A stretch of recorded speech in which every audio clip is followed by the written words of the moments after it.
الله من شرور أنفسنا ومن سيئات أعمالنا من يهدي الله فلا مضل له ومن يضلله فلا هادي له وأشهد أن لا إله إلا الله وحده لا شريك له وأشهد أن محمدا عبده ورسوله أرسله بالحق بشيرا ونذيرا أما بعد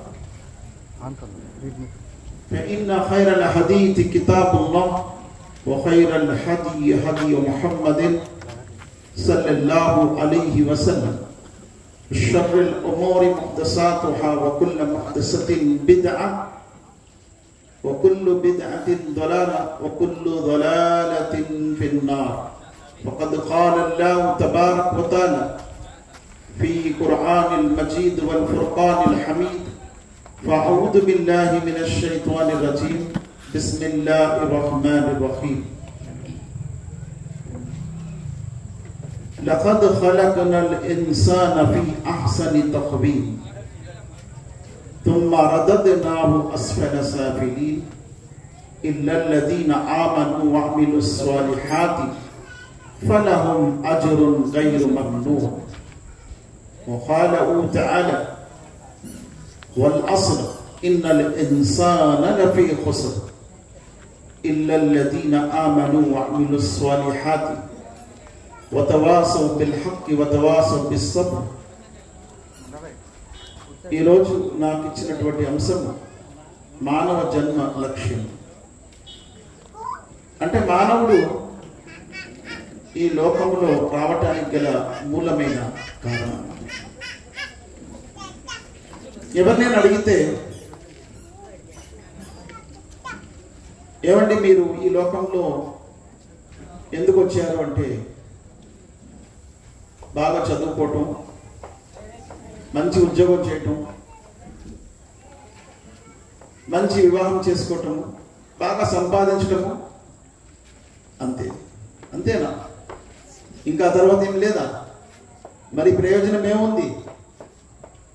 అంటే మీ జీవితాంతరం సంపాదించి ఈ లోకం నుంచి వెళ్ళిపోవటం, అదేనా జీవితం? మన జన్మ లక్ష్యం అదేనా? అందుకేనా మనం పుట్టాము? ఆ మాత్రం దానికోసం ఇంత భూమి, ఆకాశం, సూర్య, చంద్ర, నక్షత్రాలు, ఇంత మహావిశ్వం ఉంది. ఈ విశ్వము కేవలం దానికోసమేనా? మనం పుట్టిన తర్వాత బాగా చదువుకొని లేదా బాగా మంచి ఉద్యోగం చేసి వ్యాపారం చేసి బాగా సంపాదించటము, చనిపోవటం, అంతేనా? లేదు. మానవ జన్మకు ఒక గొప్ప లక్ష్యం ఉంది. ఉదాహరణకు ఫోన్ కొనుక్కున్నాము, దానికి కూడా లక్ష్యం ఉంది. ఆఫ్టర్ ఒక ఫోన్ పోతే ఇంకోటి కొనుక్కుంటాడు, ఏమి కాదు. అది పని చేయకపోతే పడేసి ఇంకోటి కొనుక్కుంటాడు. అలాంటి ఫోన్కి ఒక గొప్ప లక్ష్యం ఉంది. ఆ ఫోన్ మాట్లాడటానికి, అందులో వాట్సాప్, చాటింగ్, మెసేజ్లు, ఇన్స్టాగ్రామ్, ట్విట్టర్, యూట్యూబ్, అవసరమైతే రికార్డింగ్ చేయడానికి, మాట్లాడటానికి, అలాగే ఫోన్పే కోసం, అకౌంట్స్ ట్రాన్స్ఫర్ చేయడం కోసం, పుస్తకాలు చదువుకోవడం కోసం, ఏదైనా సబ్జెక్ట్స్ వినటం కోసం, యూట్యూబ్లో క్లాసులు వినటం కోసం, జూమ్లో క్లాసులు, ఒక్కట ఎన్ని లక్ష్యాలు ఒక ఫోన్ ఉందా? మరి మనిషికి లేదా? ఎవరినైనా అడగండి ఎందుకు పుట్టారంటే, ఎవరండి ఎందుకు పుట్టావు? అరే ప్రతి దానికి నువ్వు లక్ష్యం చెప్తున్నావు. చీపుడు ఎందుకు కొన్నావంటే ఇల్లు ఊడ్చుకోవడానికి అంటాడు, ఒడ్లు ఊడ్చుకోవడానికి అండు, దానికి కూడా ఒక లక్ష్యం ఉంది. ఆఫ్టర్ ఒక చీపురుకి, ఒక కుండకి లక్ష్యం ఉంది, ఒక కుర్చీకి లక్ష్యం ఉంది, ఒక ఫ్యాన్కి లక్ష్యం ఉంది, ఏసీకి లక్ష్యం ఉంది, ఫ్రిడ్జ్కి లక్ష్యం ఉంది, వాషింగ్ మిషన్ లక్ష్యం ఉంది, ఇంటికి లక్ష్యం ఉంది. లక్ష్యము లేదు అంటే మానవుడికి లేదు. అల్లాహ్ ఒక గొప్ప లక్ష్యం ఉందండి మానవుడికి. ఈ మానవుని కోసమే ఇవన్నీ. హువల్లదీ ఖలక లకుం మా ఫిల్ అర్ది జమీఅన్. అతడే మీ కొరకు భూమిలో ఉన్నవన్నీ సృష్టించాడు. మా ఫిల్ అర్ది జమీఅన్, భూమిలో ఉన్నవన్నీ అణువు నుండి బ్రహ్మాండం కొరకు అన్నీ కూడా మానవుని గురించి సృష్టించాడు. మరి ఇవన్నీ మానవుని గురించి సృష్టించాడు అన్నప్పుడు మానవుని యొక్క ఔన్నత్యం ఎంత గొప్పది, మానవుని యొక్క లక్ష్యం ఎంత గొప్పది. ఏమంటే ఈరోజు ఇక్కడ స్టేజ్ వేశారు, చైర్స్ వేశారు, ముందర చైర్స్ వేశారు, లైటింగ్ పెట్టారు. ఎవరి కోసం? ఇక్కడ ఒక ప్రోగ్రాం ఉందండి తెలుగులో పలానా అంశంపై అంటే ఆ ప్రోగ్రాంకి అంత విలువ ఉంది. అలాగే మానవుడు ఒక ప్రోగ్రాం, మానవుడు ఒక ప్రోగ్రాం. దేనికి? ఈ విశ్వానికి. ఈ విశ్వం ఎంతగా అలంకరించబడింది అంటే ఎవరి కోసం? మానవుని కోసం. ఇంతగా ఈ విశ్వాన్ని అలంకరించాడంటే దైవము మానవుని కోసము. ఒకటా రెండా దాన్ని మనం లెక్కెట్టలేము. ఆయన అలంకరించినటువంటి ఈ విశ్వాన్ని, కనిపిస్తున్నటువంటి విశాలమైన భూమి, పర్వతాలు, నదులు, మార్గాలు, వృక్షాలు, సరస్సులు, సముద్రాలు, సముద్ర జీవులు, భూమిపై ఉండే జీవజాతులు, ఆకాశము, ఆకాశంలో నక్షత్రాలు, సూర్యుడు, చంద్రుడు, గ్రహాలు, మేఘములు, ఇంత మహావిశ్వము వర్ణనాతీతము, దీన్ని వర్ణించలేము. ఇంత మహావిశ్వము ఎవరి కొరకు? మానవుని కోసం. అంటే మానవుడు ఎంత గొప్ప సబ్జెక్ట్, ఇక్కడ అంశము, మానవుడు ఎంత గొప్ప అంశము. కాబట్టి ఖురాన్ యొక్క అంశము కూడా మానవుడు. మానవుల కొరకే అల్లాహ్ తన గ్రంథమైన ఖురాన్ని లోకమును పంపించాడు. కేవలం ఖురానే కాదండి, ఖురానికి ముందు అల్లాహ్ సుబ్హానహు వ తఆలా లక్షలాది ప్రవక్తలను ఈ లోకములో మానవుల కోసమే పంపించాడు. ఎంత గొప్ప అంశం ఇప్పుడు మానవుడు. లక్షలాది ప్రవక్తలలో అనేకమైన గ్రంథాలు, ధార్మిక గ్రంథాలు తీసుకొని వచ్చారు. ఈ ప్రవక్తలు ఎవరి కోసము? మానవుని కోసము. అంటే మానవుడు ఎంత గొప్ప అంశం అయిపోయింది ఇక్కడ. కానీ ఈ మానవుడి యొక్క ఆలోచన అంతా కూడా కేవలము శూన్యంలోనే ఉంది. శూన్యం అంటే ఎందుకు పనికిరానటువంటి ఈ లోకము గురించి ఆలోచిస్తున్నాడు. ఎందుకలా అన్నానంటే, ఎందుకు పనికిరానిది అని. పనికి వచ్చిందైతే నీవు ఖాళీ చేతులతో ఎందుకు వెళ్తున్నావు? చెప్పండి, ఎవరైనా ఎందుకు ఈ లోకం నుంచి ఖాళీ చేతితో వెళ్తున్నారు? పనికి రానిది ఇది కాబట్టి ఖాళీ చేతులతో వెళ్తున్నాడు. పనికొచ్చింది అయితే ఖాళీ చేతితో వెళ్తాడా? లేదు. ఏమేమి పనికొచ్చిందో అన్ని తీసుకొని వెళ్తాడు. అందుకే మహాప్రవక్త ముహమ్మద్ సల్లల్లాహు అలైహి వసల్లం అన్నారు, అద్దునియా మల్ఊన. దునియా, ప్రపంచము శాపము అన్నారు ముహమ్మద్ సల్లల్లాహు అలైహి వసల్లం. శాపం. అద్దునియా మల్ఊన. ప్రపంచంలో ఉన్నటువంటి దైవ ధ్యానం అనేది శాపము కాదు అని అన్నారు. అంటే ఇంత మహాప్రపంచాన్ని సృష్టించడానికి గల కారణము దైవ ధ్యానము కొరకు. మానవుడు దైవ ధ్యానం చేస్తాడు. ఏ దైవమైతే ఆ మానవుని కొరకు ఇంత మహావిశాలమైన భూమిని సృష్టించాడో, భూమిలో కావలసినటువంటి అన్ని సౌకర్యాలు కల్పించాడో, ఆ దైవం యొక్క ధ్యానము కొరకే ఈ విశ్వాన్ని సృష్టించాడు. కాబట్టి అది శాపము కాదు. మిగతావన్నీ విశ్వములో ఉన్నవన్నీ శాపమే. అందుకే మానవుడు ముఖ్యంగా తన జన్మ లక్ష్యాన్ని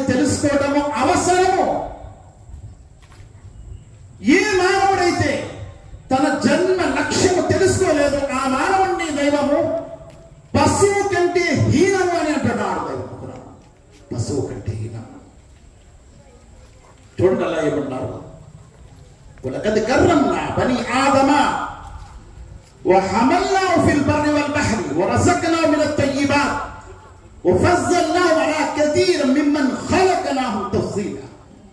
నిస్సందేహముగా మేము మానవునికి గొప్ప గౌరవాన్ని ప్రసాదించాము. కర్రమ్నా బనీ ఆదమ, ఆదం ఆది మానవుడైనటువంటి ఆదం యొక్క సంతానాన్ని మేము గొప్ప గౌరవం ప్రసాదించాము. ఏంటా గౌరవము? ఇప్పుడు చెప్తున్నాడు, వహమల్నాహు ఫిల్ బర్రి వల్ బహ్రి, భూమి మరియు సముద్రాలపై ప్రయాణము చేసే వాహనాలను మానవుని కోసం కల్పించాము. ఇతర జీవుల కోసం ఉన్నాయా వాహనాలు? ఎన్ని వాహనాలు నడుస్తున్నాయో ట్రాఫిక్ లో, హైవేలో, నేషనల్ హైవేలో, ప్రతి రోడ్లో, వీధుల్లో నడుస్తున్న వాహనాలన్నీ ఎవరివి? మానవులవి. సముద్రాలపై ప్రయాణమవుతున్నటువంటి వాహనాలు మానవుడివి. గగనములో ప్రయాణమవుతున్నటువంటి వాహనాలు మానవుడికి. వహమల్నాహు ఫిల్ బర్రి వల్ బహ్రి వరజక్నాహు మినత్ తయ్యిబాత్, మరియు పవిత్రమైనటువంటి ఆహారము మేము మానవుడి కోసం సృష్టించాము. పవిత్రమైన ఆహారము, ప్రతి ధాన్యములో ఉన్నటువంటి గింజ మానవుడికి, పైన ఉన్నటువంటి పొట్టు వేరే జీవజాతులకి, ప్రతి పండుల్లో ఉన్నటువంటి గుజ్జు మానవునికి, పైన ఉన్నటువంటి తొక్క అది వేరే జీవజాతులకు. ఉన్నతమైనటువంటి ఆహారము, పవిత్రమైనటువంటి ఆహారము మేము మానవుల కోసం సృష్టించాము. మానవుల కోసము వాహనాలు సృష్టించాము. వరజక్నాహు మినత్ తయ్యిబాత్ వఫజ్జల్నాహు అలా కతీరన్ మిమ్మన్ ఖలక్నాహు తఫ్సీలా. ఈ విశ్వంలో ఎన్ని జీవజాతులు ఉన్నాయో అన్నిటికంటే మేము మానవుడికి గొప్ప గౌరవం ప్రసాదించాము. గొప్ప గౌరవం. అందుకే రాజు ఒకవేళ అయితే మానవుడే అవుతాడు. ఏనుగు రాజు అవడు, సింహము రాజు అవదు. రాజు మానవుడే అవుతాడు. ఎవరిపై? సమస్త జీవజాతులపై, మానవులపై, జీవులపై, అన్నిటిపై రాజుగా మానవుడే అవుతాడు. అందుకే మనం చూస్తుంటాము, సమస్త జీవజాతులను ఉపయోగించుకునే శక్తి సామర్థ్యాలు మానవుడి దగ్గర ఉన్నాయి. భూమిపై ఉండే సమస్త వనరులు ఉపయోగించుకునే శక్తి సామర్థ్యాలు మానవుడి దగ్గరే ఉన్నాయి. ఈ విశ్వములో ఎవరైనా రాజు, కింగ్ ఉన్నాడంటే మానవుడే. వేరే జీవజాతి అది కనిపించదు. అంత ఘనత, గౌరవము ప్రసాదించినటువంటి ఈ మానవునికి లక్ష్యమే లేదా? జన్మ లక్ష్యమే లేదా? కేవలం చావుతో పుష్టాప సమాప్తమా? లేదు. అదే అల్లాహ్ తన గ్రంథం ఖురాన్లో అంటున్నాడు, గత గ్రంథాల్లో కూడా చెప్పాడు. సమస్త ప్రవక్తలు అదే సందేశం ఇవ్వడానికి లోకంలో వచ్చారు. మానవుని యొక్క గొప్ప లక్ష్యం ఏమిటంటే, మానవుని యొక్క గోల్ ఏమిటంటే, మానవుని యొక్క అంతిమ నివాసం ఏమిటంటే స్వర్గము. స్వర్గము ఇహలోకం కాదు. ఇహలోకము మానవుని యొక్క గోల్ కాదు. నాకు మంచి ఉద్యోగం దొరికింది, సక్సెస్ కాదు. నేను గొప్ప చదువు చదువుకున్నాను, నువ్వు సక్సెస్ అవ్వలేదు. నేను ప్రధానమంత్రి అయ్యాను, సక్సెస్ అవ్వలేదు. నేను రాజునయ్యాను, సక్సెస్ అవ్వలేదు. నేను డాక్టర్ అయ్యాను, సక్సెస్ అవ్వలేదు. నేను కలెక్టర్ అయ్యాను, సక్సెస్ అవ్వలేదు. నువ్వు ఏమైనా ఈ లోకంలో సక్సెస్ కాలేదు. ఎందుకో తెలుసా? నీవు సక్సెస్ దేంట్లోనయ్యావో అది తాత్కాలికమైనది, అది సమాప్తమైపోతుంది. నీ రాజ్యము పోతుంది, నీ పదవులు పోతాయి, నీ హోదా పోతుంది, నువ్వు సంపాదించిన సంపాదన కూడా పోతుంది, నువ్వు కూడా ఉండవు, నీ సంపాదన కూడా ఉండదు. కాబట్టి దీనిలో సక్సెస్ కాదు, ఇది కాదు సక్సెస్. అసలైనటువంటి సక్సెస్ ఇన్న లిల్ ముత్తకీన మఫాజా. ఏ మానవుడైతే తనను సృష్టించిన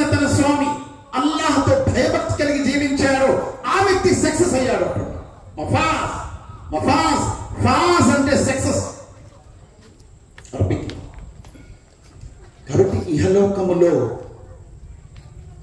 ఆ వ్యక్తి యొక్క ఉనికిని చూసుకుంటే అర్థమైపోతుంది. మానవుడి యొక్క ఉనికి చూసుకుంటే అర్థమైపోతుంది. ముందు ఏముండేవాడు? ఏమీ లేడు, నిర్జీవి. كيف تكفرون بالله وكنتم امواتا فاحياكم ثم يميتكم ثم يحييكم ثم اليه ترجعون. నువ్వెందుకు నీ యొక్క ప్రభువుని అల్లాహ్ను తిరస్కరిస్తున్నావు? గతంలో నీవు నిర్జీవిగా ఉండేవాడు. ఇక్కడ మనం ఎంతమంది అయితే ఉన్నామో, మన పుట్టుకకు ముందు మనము నిర్జీవి, మరణావస్థలో, జీవం లేని అవస్థలో ఉండేవారము భూమిలో. తర్వాత జీవం అనేది వచ్చింది. తల్లి గర్భంలో జీవం ప్రారంభమైంది. తర్వాత మరలా ఈ లోకంలో వచ్చిన తర్వాత మరణమైంది. తిరిగి మళ్ళా లేపబడతాడు అనే విషయం కూడా మిగిలి ఉంది. ఇది తెలుసుకోవటమే అసలైనటువంటి లక్ష్యం, మానవ జన్మ లక్ష్యం. كيف تكفرون بالله وكنتم امواتا فاحياكم ثم يميتكم ثم يحييكم. నువ్వు ముందు నిర్జీవిగా ఉండేవాడివి, జీవం పోసాను, తర్వాత మళ్ళా నీకు మరణమిస్తున్నాను, తర్వాత తిరిగి మళ్ళా నీలో జీవం పోస్తాను, తిరిగి లేపుతాను. అక్కడ నీకు దొరికినటువంటి ప్రతిఫలమే అసలైనటువంటి సక్సెస్. లక్ష్యం మానవునిది అదే. తన లక్ష్యానికి చేరుకున్నంత వరకు మానవుడు సంతృప్తిగా ఉంటాడు. ఈ లోకంలో కూడా మనం చూస్తాం కదా, ఒక గేమ్ అవుతుంది, ఒక ఆట అవుతుంది. ఆటను విక్టరీ అయినంత వరకు, సక్సెస్ అయినంత వరకు వారికి సంతృప్తి ఉంటుంది. ఒక వ్యక్తి చదువుతూ ఉంటాడు, తన చదువులో సక్సెస్ అయినంత వరకు ఆ వ్యక్తికి సంతృప్తి ఉంటుంది. ఇవన్నీ కూడా తాత్కాలికమైనటువంటి సక్సెస్ఫుల్, తాత్కాలికమైనటువంటి సఫలీకృతాలు. అసలైనటువంటి సాఫల్యము, సఫలీకృతము మరణానంతర జీవితం. అల్లా అందుకే అంటున్నారు, లఖద్ ఖలఖనల్ ఇన్సాన ఫీ అహ్సని తక్వీమ్. నిస్సందేహంగా మేము మానవునికి చక్కటి ఆకృతిలో సృష్టించాము. మానవుని యొక్క డిజైన్ ఈ విశ్వంలో ఉన్న జీవజాతులన్నిటిలో ఉత్తమమైన డిజైన్ మానవుడి.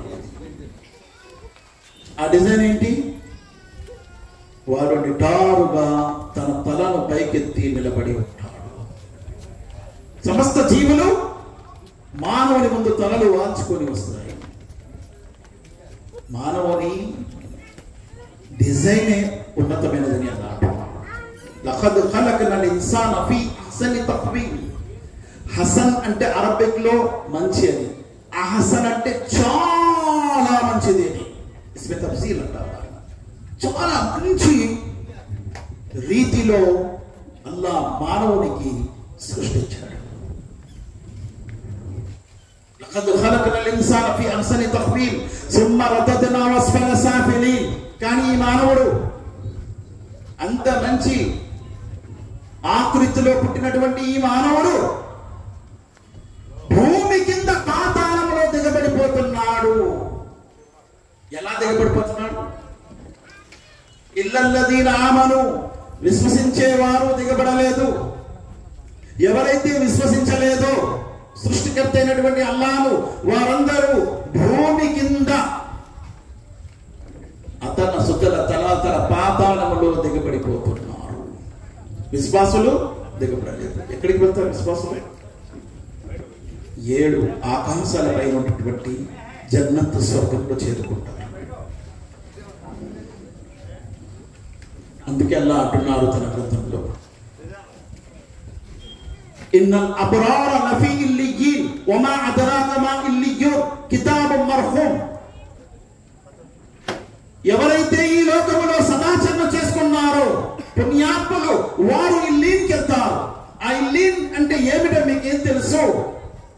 అదొక గ్రంథస్థము, 7 ఆకాశాల పైన ఉన్నటువంటి ఒక లోకం.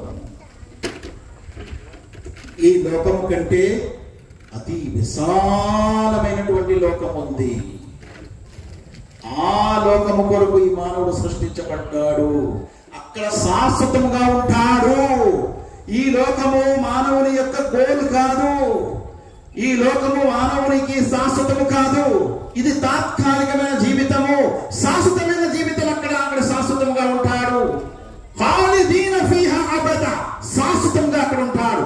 కాబట్టి ఆ లోకములో వెళ్ళటానికి ఈ లోకంలో మానవుడు ఏం చేస్తున్నాడు? ثم رددنا أسفل السافلين إلا الذين آمنوا وعملوا الصالحات. విశ్వసించి సదాచరణ చేసేవారు పాతాళంలో దిగబడరు, వారు స్వర్గంలో వెళ్తారు. అలాగే అల్లాహ్ మరొక చోట అంటున్నారు, వల్ అస్ర్ ఇన్నల్ ఇన్సాన లఫీ ఖుస్ర్. కాలము సాక్షిగా మానవుడు నష్టములో పడి ఉన్నాడు. మానవుడు నష్టంలో పడి ఉన్నాడు. ఏమంటే మానవుడు ఎవరినైనా నష్టంలో పడి ఉన్నాడు అంటే ఈరోజు ఒప్పుకోరు. ఎందుకు ఒప్పుకోరు తెలుసా? విమానాల్లో ఎగురుతున్నాము, రాకెట్లో ఎగురుతున్నాము, స్పేస్ లో గగనంలో మేము నివాసం చేస్తున్నాము,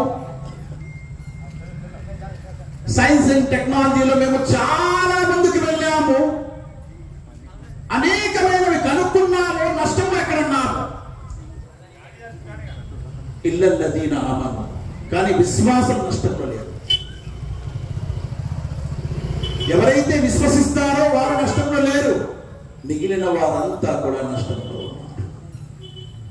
కాబట్టి ఇక్కడ నష్టములు లేని వారు విశ్వాసులు అని చెప్పి, విశ్వాసం అనేది మానవుని యొక్క లక్ష్యం అని చెప్తారు. ఒకటి. రెండవది, సదాచరణ అనేది మానవుని యొక్క లక్ష్యం అంటున్నాడు. ఇల్లల్లదీన ఆమను వామిలు స్వాలిహాతి. 2 లక్ష్యాలయ్యాయి. లక్ష్యములో 2 భాగాలు, విశ్వాసము, సదాచరణ. వతవాసౌ బిల్ హక్, ఆపై సత్యాన్ని చెప్పడము మానవుడి జన్మ లక్ష్యం. వతవాసౌ బిస్ సబ్ర్, ఆపై ఓర్పు సహనముతో ఇహలోక జీవితాన్ని పూర్తి చేయడము, ఇది మానవుడి యొక్క లక్ష్యం. ఎవరైతే విశ్వసించలేదో లక్ష్యము నుండి వారు చాలా దూరంలో ఉన్నారు. ఎవరైతే సదాచరణ చేయలేదో లక్ష్యం నుండి చాలా దూరంలో ఉన్నారు. ఎవరైతే సత్యాన్ని చెప్పలేదో వారు లక్ష్యం నుండి చాలా దూరంగా ఉన్నారు. ఎవరైతే ఓర్పు సహనం వహించలేదో వారు లక్ష్యం నుండి దూరంగా ఉన్నారు. కానీ ఈ 4 గుణ లక్షణాలు ఉండేవారు నిజమైన లక్ష్యంలో వారి ప్రయాణం వెళ్తున్నారు. అల్లాహ్ సుబ్హానహు వ తఆలా అంటున్నారు, వలకద్ జఅనా లి జహన్నమ కతీర మినల్ జిన్ని వల్ ఇన్స్.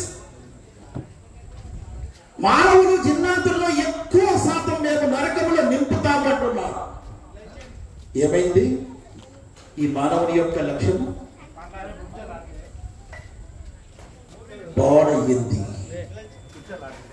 ఏ లక్ష్యము కొరకైతే సృష్టించబడ్డాడో దానికి ఉపయోగపడలేదు. నేను ఒక ఉదాహరణ ఇస్తాను. ఒక కారు తయారు చేశాడు. కారు యొక్క లక్ష్యం ఏమిటి? దానిలో ప్రయాణమై వెళ్ళటానికి. కానీ అది ఉపయోగపడలేదు. ఏం చేస్తారంటే ఇప్పుడు దేంట్లో వేస్తారు? స్క్రాప్. ఎవరో కరెక్ట్ చెప్పారు, అది స్క్రాప్ లో వేస్తారు. అలాగే మానవుడి యొక్క లక్ష్యము, లక్ష్యానికి కారణం ఏదైతే ఉందో ఆ విధంగా ఉపయోగపడలేదు. ఆ మానవుడిని దేంట్లో వేస్తారు? చెప్పరు? దేంట్లో అండి? నరకం. అది స్క్రాప్. స్క్రాప్. కాబట్టి నీ లక్ష్యానికి నువ్వు ఉపయోగపడకపోతే నువ్వు ఎక్కడికి వెళ్తావు?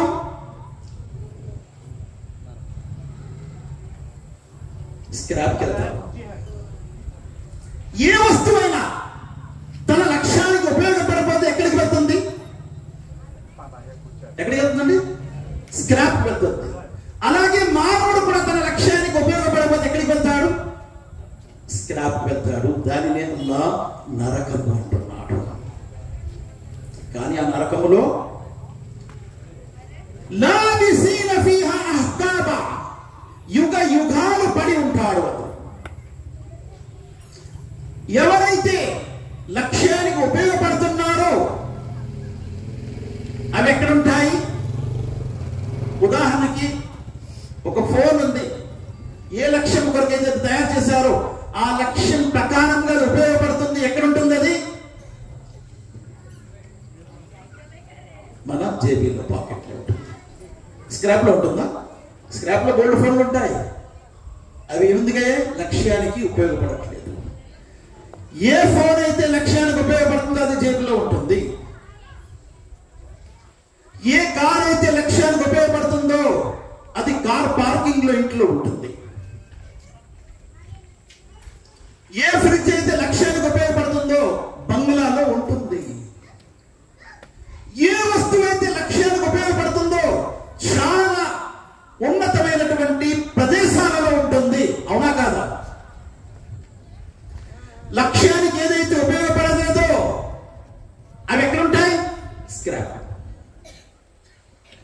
ఇదే ఫోన్, ఐ మొబైల్ 1,00,000 2 లక్షలు ఉన్నాయి. స్క్రాప్ ఎంత తీసుకుంటాడు?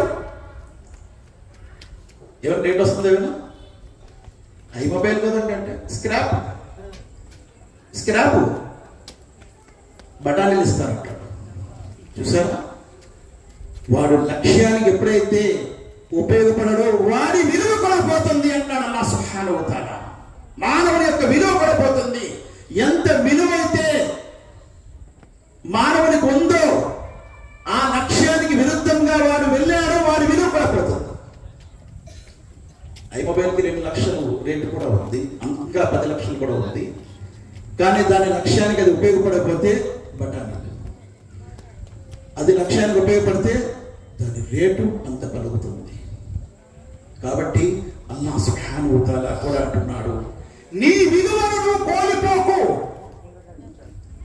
నీ విలువను అప్పుడే కోల్పోతావు ఎప్పుడైతే నువ్వు ఏ లక్ష్యం కొరకైతే సృష్టించబడ్డావో దానికి విరుద్ధంగా నువ్వు జీవిస్తున్నావో.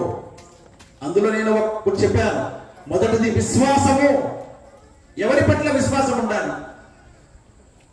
నాలాంటి వారి పట్ల, మానవుని పట్ల. ఎవరి పట్ల అండి? అల్లాహ్ పట్ల. మానవుని పట్ల విశ్వాసమా? భూమి పట్ల విశ్వాసమా? సూర్యుడి పట్ల, చంద్రుడి పట్ల, నక్షత్రాల పట్ల, గాలి పట్ల, ఒక రూపాల పట్ల, ఒక వస్తువు పట్ల, దేని పట్ల వాడి విశ్వాసం ఉండాలి? విశ్వాసం అంటున్నాడు. ఏంటో విశ్వాసం? దేని పట్ల, ఎవరి పట్ల విశ్వాసం ఉండాలి? ఎవరి పట్ల అంటే అల్లాహ్. పుట్టేవాడా అల్లాహ్? పుట్టించేవాడా? పుట్టించేవాడి పట్ల విశ్వాసం ఉండాలి. సృష్టి పట్ల విశ్వాసం ఉండాలా? సృష్టికర్త పట్ల విశ్వాసం ఉండాలా? సృష్టికర్త పట్ల విశ్వాసం ఉండాలి. నిద్రావస్థలు ఇచ్చే వాడి పట్ల విశ్వాసం ఉండాలా? నిద్రపోయే వాడి పట్ల విశ్వాసం ఉండాలా? ఎవరి పట్ల అండి? నిద్రావస్థ ఇచ్చే వాడి పట్ల విశ్వాసం ఉండాలి. ఆకలి దప్పికలు తీర్చే వారి పట్ల విశ్వాసం ఉండాలా? ఆకలి దప్పికలు కలిగిన వ్యక్తిపై విశ్వాసం ఉండాలా? ఎవరి పట్ల అండి? ఆకలి దప్పికలు తీర్చే వారి పట్ల విశ్వాసం ఉండాలి.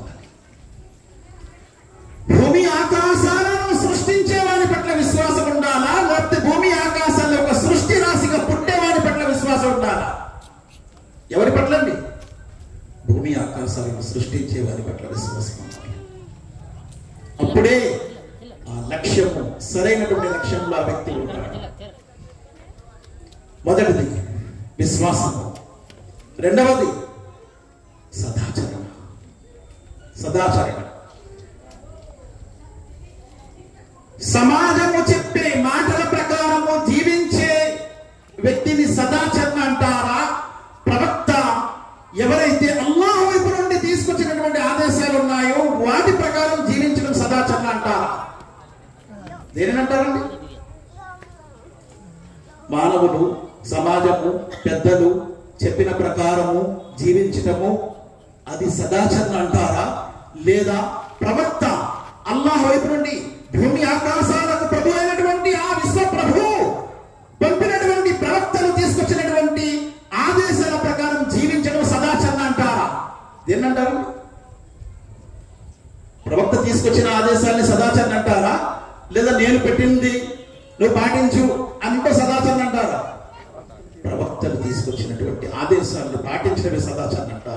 ఇది రెండవది లక్ష్యం.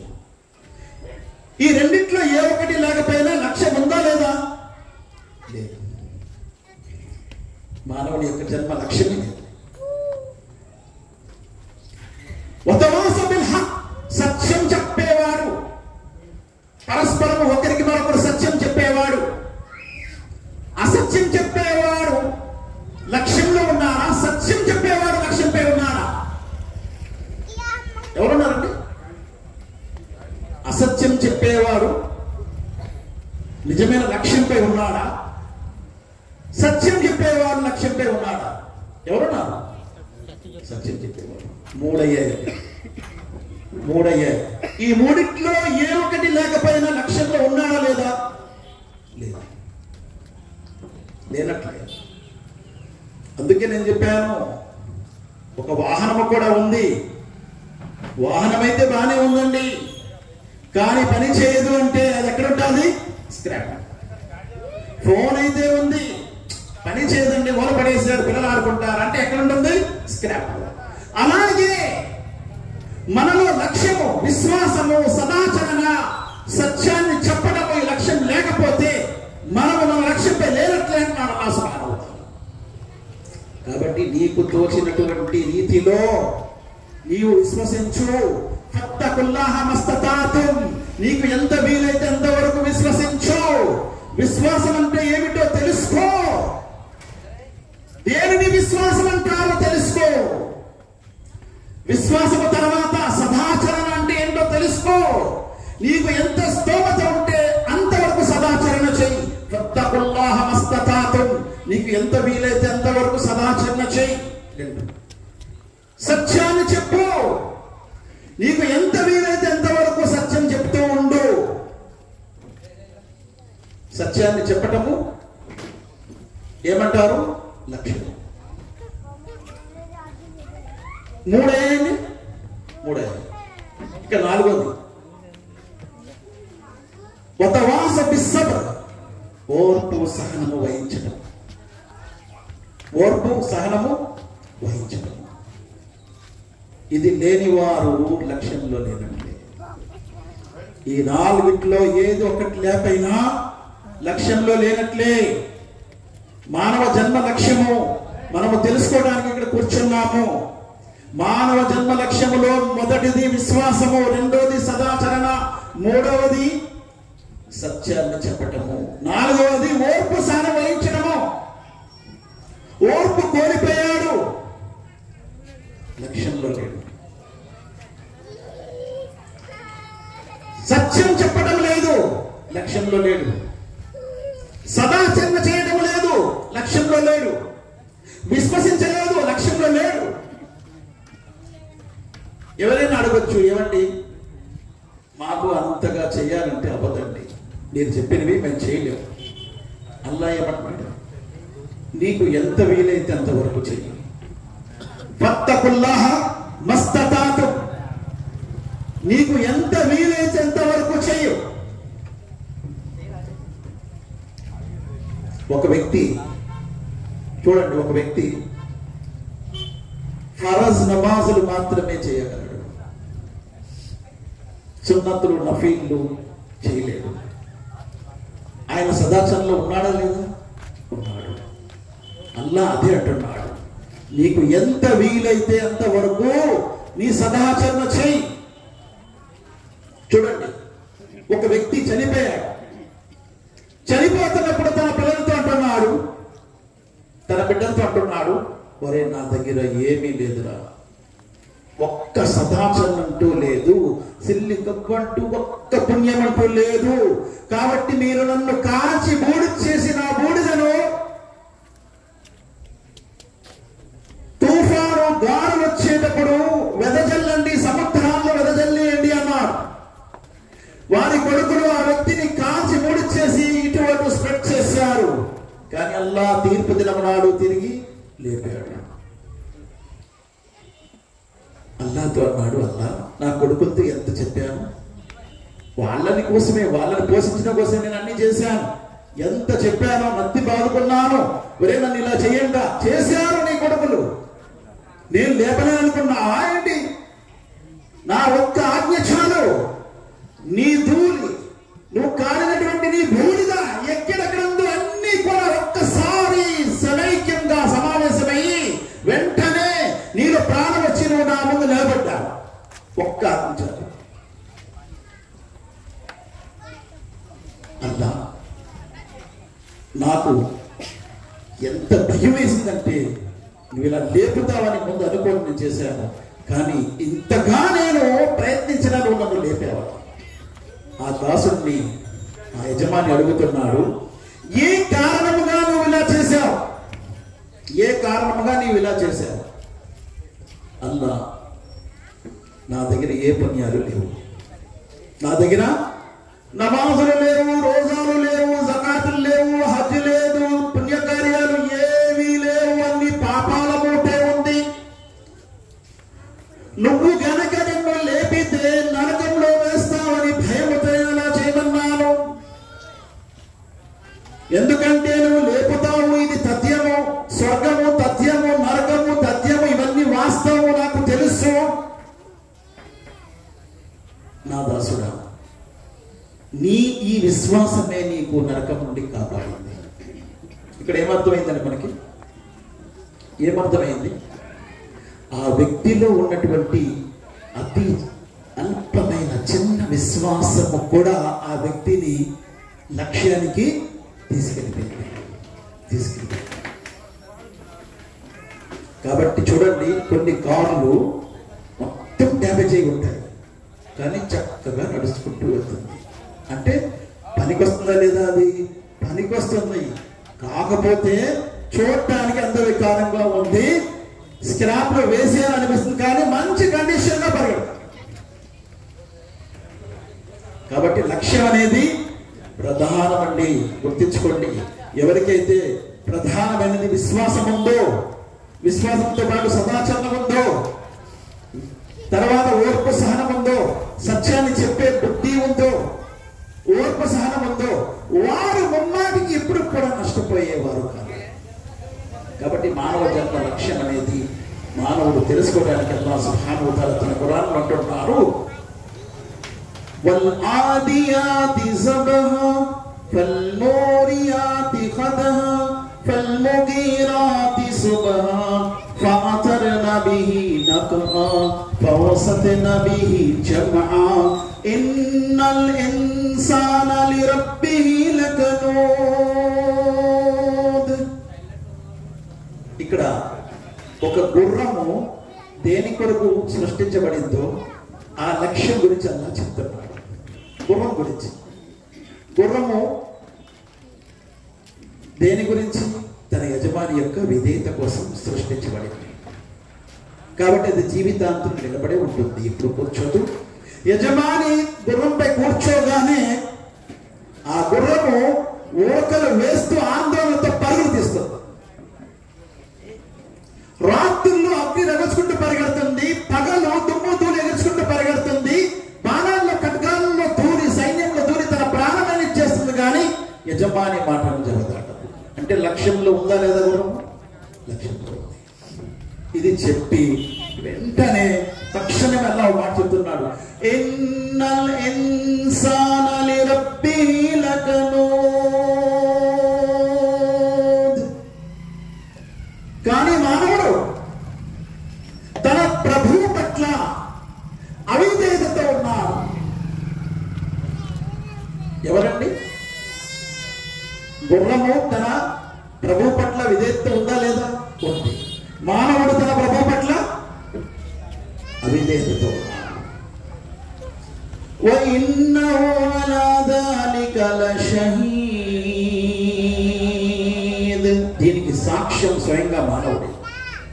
నేనున్నానండి, నేను నా ప్రభు పట్ల విధేయత ఉన్నానా అవిధేయత ఉన్నానా అది నాకంటే ఇతరులకు ఏమైనా ఎక్కువ తెలుసా? తెలియదు.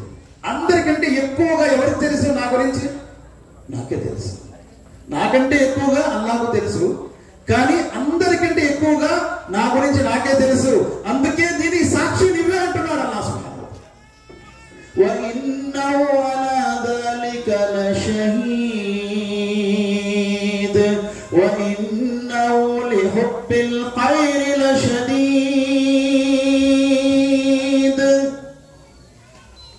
మానవుడు తన జన్మ లక్ష్యానికి విరుద్ధంగా ఎందుకు వెళ్తాడంటే ఎప్పుడు వారికి సుఖమే కావాలి, ఎప్పుడు కూడా మేలే కావాలి, మంచే కావాలి, సుఖము కావాలి, కష్టవద్దు, బాధలొద్దు, ఇబ్బందులొద్దు. లిహుబ్బిల్ ఖైరి లషదీద్. అఫలా యఅలము ఇదా బుసిర మా ఫిల్ ఖుబూర్ వ ఉస్సిల మా ఫిస్ సుదూర్. ఏమి ఒక రోజు వారు సమాధి నుండి పైకి లేపబడతారు. వారి హృదయాల్లో దాగి ఉన్నది మేము తెరుస్తాం. ఇన్న రబ్బహుం బిహిమ్ యౌమఇదిన్ లఖబీర్. ఆ రోజు మీ ప్రభువుకి మీ గురించి చాలా చక్కగా తెలుస్తుంది అన్ని విషయాలు. కావున మానవ జన్మ లక్ష్యము తన ప్రభువు పట్ల విధేయత కలిగి ఉండటం. ఎలాగైతే ఒక గుర్రము తన ప్రభువు పట్ల విధేయత కలిగి ఉంటుందో. నేను ఒక క్వశ్చన్ అడుగుతాను. ఒక గుర్రాన్ని యజమాని కొన్నాడు, తన ప్రభువుకి విధేయత చూపటం లేదు. ఆ గుర్రాన్ని వాడతాడా? వాడడు. తీసుకెళ్ళి ఎప్పటికైనా అమ్మే బాబు ఈ గుర్రం నాకు వస్తుంటాడు. ఎందుకు? విధేయత గల గుర్రమే కావాలి. దాన్ని పుచ్చగిస్తాడు, ప్రేమిస్తాడు, స్నానం చేయిస్తాడు, దానికి మంచి మేత పెడతాడు, ఒక మంచి ప్లేస్ లో పెడతాడు, దానికోసం అన్ని సౌకర్యాలు సౌలభ్యాలు కల్పిస్తాడు. ఎందుకు? విధేయత చూపిస్తుంది కాబట్టి. అలాగే మానవుడు నీవు కూడా ఆయనకి విధేయత చూపిస్తే అన్ని సౌలభ్యాలు సౌకర్యాలు కల్పిస్తాడు. లేకపోతే వీడు నా కొద్దు నరకంలో వేసి అదే జరుగుతుంది. కాబట్టి లక్ష్యాన్ని కోల్పోవటం అనేది మనల్ని మనము స్క్రాప్ లో వేయటము అవుతుంది. లక్ష్యాన్ని కోల్పోవటం. అల్లాహ్ సుబ్హానహు వ తఆలా అందుకే అంటున్నారు, ఇన్నల్ ఇన్సాన లయత్గా అర్రహా ఉస్తగ్నా. మానవుడు తల బిరుచుతనముగా ప్రవర్తించేవాడుగా మారిపోతున్నాడు. ఎందుకు? నాపై ఎవరి అధికారం లేదు అనుకుంటున్నాడు. ఎవరి మనపై ఒకరి అధికారం ఉందా లేదా? ఉంది. ఇప్పుడు నేను గుర్రం గురించి చెప్పాను. గుర్రము తనపై ఒక అధికారి ఉన్నాడు అనే విషయం తెలిసిన తర్వాత తన అధికారి పట్ల విధేయత ఉంటుందా? తన బిరుచుతనంలో ప్రవర్తిస్తుందా? ఏం ప్రవర్తిస్తుందండి? విధేయత ప్రవర్తిస్తుంది. అలాగే ఈ మానవుడు కూడా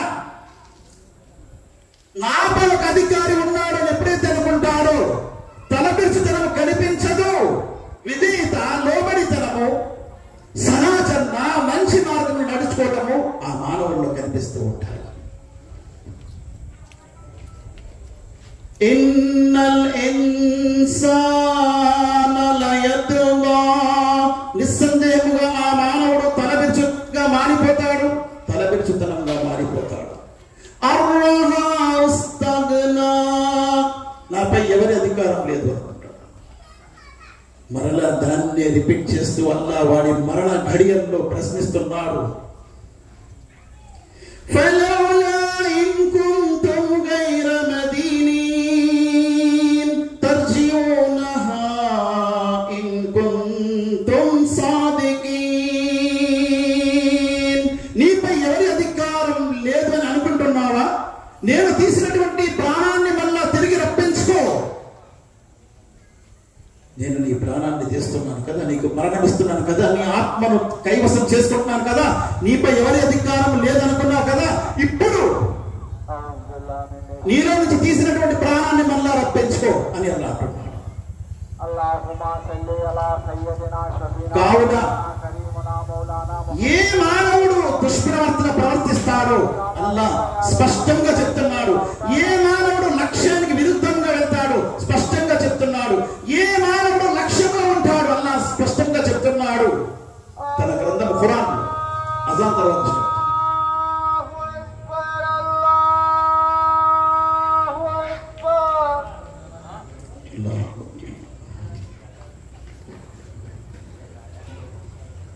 Allah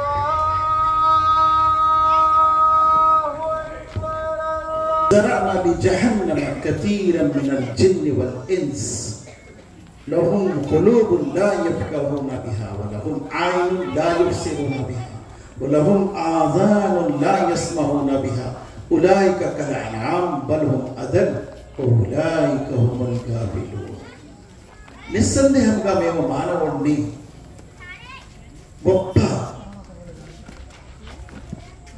ఘనతను ప్రసాదించామని అల్లాహ్ ఖురాన్లో చెప్పాడు, విన్నాము. కానీ ఇక్కడేమంటున్నాడు? వలకద్ జరాన లిజహన్నమ కథీరం మినల్ జిన్ని వల్ ఇన్స్. మానవుల్లో ఎక్కువ శాతము, జిన్నాతుల్లో ఎక్కువ శాతము మేము నరకాన్ని నింపుతాము అంటున్నాడు. ఎందుకు? లక్ష్యానికి విరుద్ధంగా వెళ్తాం.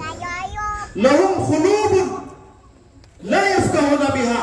మేము మానవునికి హృదయం ఇచ్చాము, కానీ హృదయంతో అల్లాహ్ సుబ్హానహు వ తఆలాను తనను సృష్టించిన తన స్వామిని పరిశీలించలేకపోతున్నాడు, గమనించలేకపోతున్నాడు, తెలుసుకోలేకపోతున్నాడు, అవగాహన చేసుకోలేకపోతున్నాడు. లహుం ఖులూబున్ లా యఫ్కహూన బిహా వ లహుం ఆయునున్ లా యుబ్సిరూన బిహా. మేము కళ్ళిచ్చాము, కానీ కళ్ళతో ఎప్పుడు కూడా తనను సృష్టించే తన స్వామిని తెలుసుకోలేకపోతున్నాడు. ఈ హృదయంతో తన స్వామిని తెలుసుకోలేకపోయాడు, అలాగే ఈ కళ్ళతో తన స్వామిని తెలుసుకోలేకపోయాడు. ఓరో ఆధారంలో ఈ చెవులు ఇచ్చాము, చెవుల ద్వారా ఎప్పుడు కూడా తన యజమాని గురించి వినలేకపోయాడు. ఉలైక కలనాం, వీరే పశువుల మాదిరిగా ఇహలోకంలో జీవించారు. అంటే సమస్త హృదయాల కంటే అద్భుతమైన హృదయం ఇచ్చేటప్పుడు ఆ హృదయాన్ని పశువుల మాదిరిగా ఉపయోగించారు.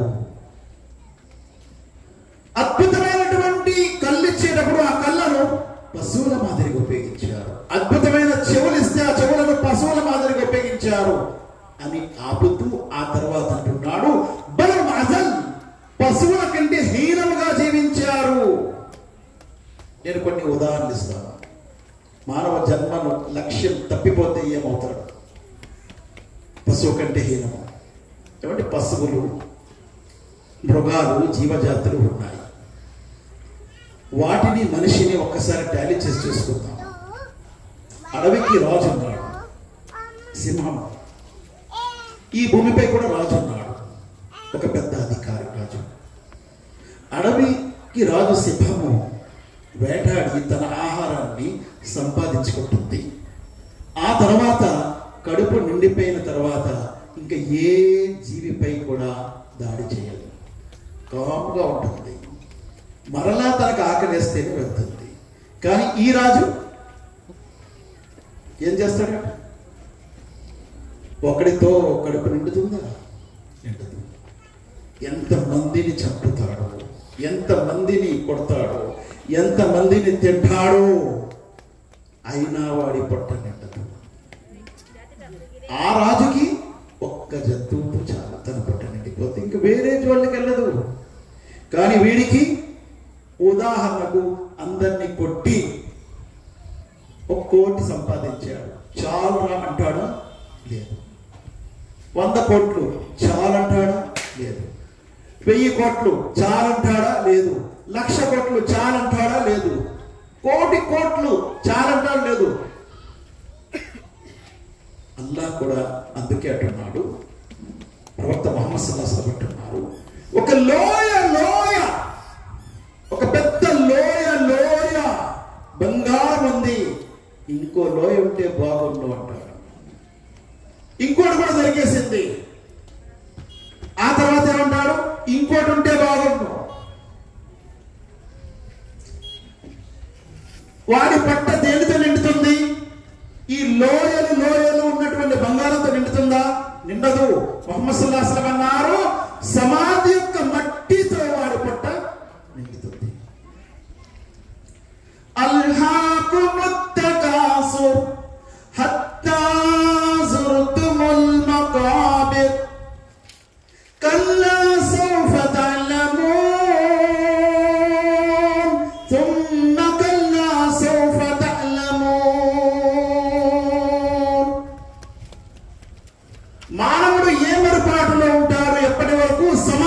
చేరుకోడు. అప్పటి వరకు ఎవరు పట్టుకుంటాడు. అప్పుడు అంటాడు, అయ్యో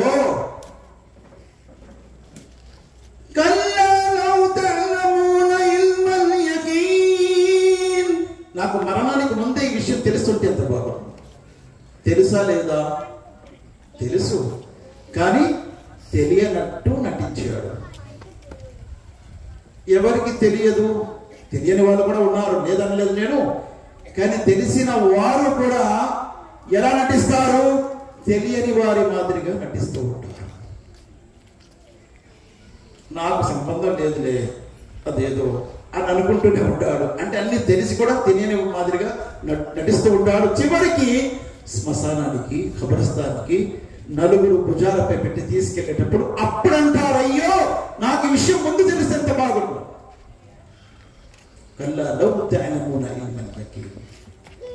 కావున మానవుడు తన లక్ష్యం, తన జన్మ లక్ష్యములో అప్పుడే ఉంటాడు ఎప్పుడైతే విశ్వసిస్తాడు, సదాచరణ చేస్తాడు, సత్యాన్ని చెప్పుతాడు, ఓర్పు సహకరిస్తాడు. చూడండి, ఈ నాలుగిట్లో ప్రధానమైనది విశ్వాసం. దీని ద్వారా కదా ఇవన్నీ పుట్టుకొస్తాయి. ఇది బీజము, విత్తనము విశ్వాసం అనేది. ఎవరైతే విశ్వాసము బలపరుచుకుంటారో ఆ వ్యక్తిలో సదాచరణ కనిపిస్తుంది, ఓర్పు సహనం కనిపిస్తుంది, సత్యం చెప్పేది కూడా కనిపిస్తుంది. అందుకే నేను ఒక ఉదాహరణ ఇచ్చాను. ఒక వ్యక్తి ఏమి చేయలేదు సదాచరణ, కానీ స్వర్గంలో వెళ్ళాడు. ఎలా వెళ్ళాడు? ఆ వ్యక్తిలో బలమైనటువంటి విశ్వాసం ఉంది. ఆ విశ్వాసము ఆ వ్యక్తిని నరకం నుండి కాపాడింది. కావున అల్లాహ్ సుబ్హానహు వ తఆలా తన గ్రంథంలో, ఖురాన్ గ్రంథంలో అంటున్నాడు, లఖద్ ఖలక్నల్ ఇన్సాన ఫీ కబద్, మేము మానవునికి కష్టాలలో సృష్టించాము. ఇప్పుడు ముందే రాశాడండి క్యాటలాగ్ లో, ఈ మిషన్ మేము తయారు చేశాం కదా, ఈ మిషన్ కి చాలా ఇబ్బందులు వస్తాయని క్యాటలాగ్ లో రాసి పెట్టాడు. వస్తాయా లేదా? వీడేమంటాడు, ఏమండి మాకు ఇలాంటి మిషన్ ఇచ్చారు, అన్ని ప్రాబ్లమ్స్ ఏనండి. క్యాటలాగ్ తీయండి ఒకసారి, మీకు చాలా ప్రాబ్లమ్స్ వస్తాయని అందులో చూడండి ఓకే అని చూపిస్తాడు. అల్లాహ్ కూడా అదే అంటున్నాడు, అల్లాహ్ నా జీవితంలో అన్ని ప్రాబ్లమ్సే, నేనేం చేయాలి సదాచరణ? క్యాటలాగ్ తీయండి. నిన్ను సృష్టించే ముందే నేను చెప్పాను అన్ని కష్టాలు వస్తాయని, కష్టాలను నిన్ను సృష్టించాలని. లఖద్ ఖలక్నల్ ఇన్సాన ఫీ కబద్, కష్టాలు నిన్ను సృష్టించాలని ముందే చెప్పాను. మరి నీ జీవితంలో కష్టాలు రాకుండా ఎలా ఉంటాయి? ఖురాన్ తీసి చూడండి, సూరే బలద్ లో అల్లాహ్ అంటున్నాడు, లఖద్ ఖలక్నల్ ఇన్సాన ఫీ కబద్, లఖద్ ఖలక్నల్ ఇన్సాన ఫీ కబద్, మేము మానవుడిని కష్టాల్లో సృష్టించాము.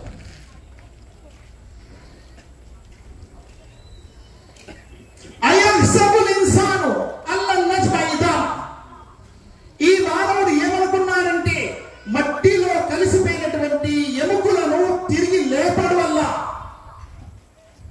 బల ఖాదిరిన అలా అన్ నుసవ్య బనానా, నీ ఎముకలు కాదు నీ హస్తముద్రికలు సైతము నేను సృష్టించడంలో సమర్థత గలవాణ్ణి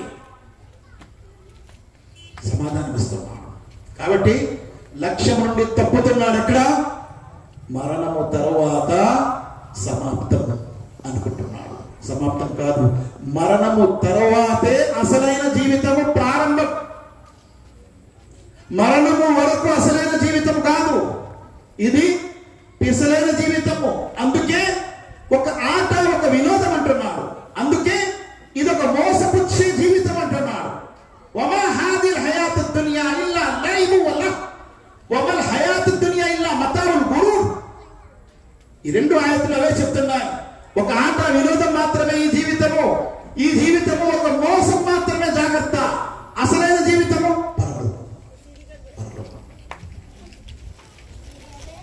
ఇక్కడే నీకు నీ బంధువులు, భార్య, పిల్లలు, నీ కుటుంబము, నీ ఆస్తి అంతస్తులు ఇక్కడే. ఇక్కడి నుంచి వెళ్ళిన తర్వాత ఏమవుతుంది? యౌమ యఫిర్రుల్ మర్'ు మిన్ అఖీహి వ ఉమ్మిహి వ అబీహి వ సాహిబతిహి వ బనీహి లికుల్లి ఇమ్రిన్ మిన్హుమ్ యౌమఇదిన్ షఅను. ఆ రోజు సొంత భార్యను చూసి వాడు పారిపోతాడు. పారిపోతాడు, సహోదరుని చూసి పారిపోతాడు, తన కొడుకులను చూసి పారిపోతాడు, ఎవరిని కూడా పట్టించుకోడు, అడగడు, మాట్లాడు, వారితో కలవటానికి కూడా ఇష్టపడ్డాడు. అటువంటి దినం ఉంది. ఎందుకు? ఆ రోజు ప్రతి వాడు నేనలాగే ఈరోజు సేఫ్ అవ్వాలి, కాపాడబడాలి, ముక్తిని పొందాలి అని ప్రతి వాడు ఆ రోజు ఆలోచిస్తాడు. అలాగే ఇంకో ఆయనలో అల్లాహ్ ఏమంటున్నారు? వలా యస్అలు హమీమున్ హమీమా యుబస్సిరూనహుం యవద్దుల్ ముజ్రిము లౌ యఫ్తది మిన్ అదాబి యౌమిదిన్ బిబనీ వసాహిబతిహి వఅఖీ వఫసీలతిహి అల్లతి తువి వమన్ ఫిల్ అర్ది జమీఆ సుమ్మ యుంజి. ఆ రోజు ఏంటండి, ఈ వ్యక్తి లక్ష్యానికి విరుద్ధంగా వెళ్ళాడు కదా, ఆ రోజు ఏం జరుగుతుందంటే, అల్లా నరకంలో వేస్తావా? ఒక్క క్షణం ఇగో నాకు 12 మంది కొడుకులు ఉన్నారు, వాళ్ళని వేసి నన్ను మాత్రం విడిచిపెట్టు.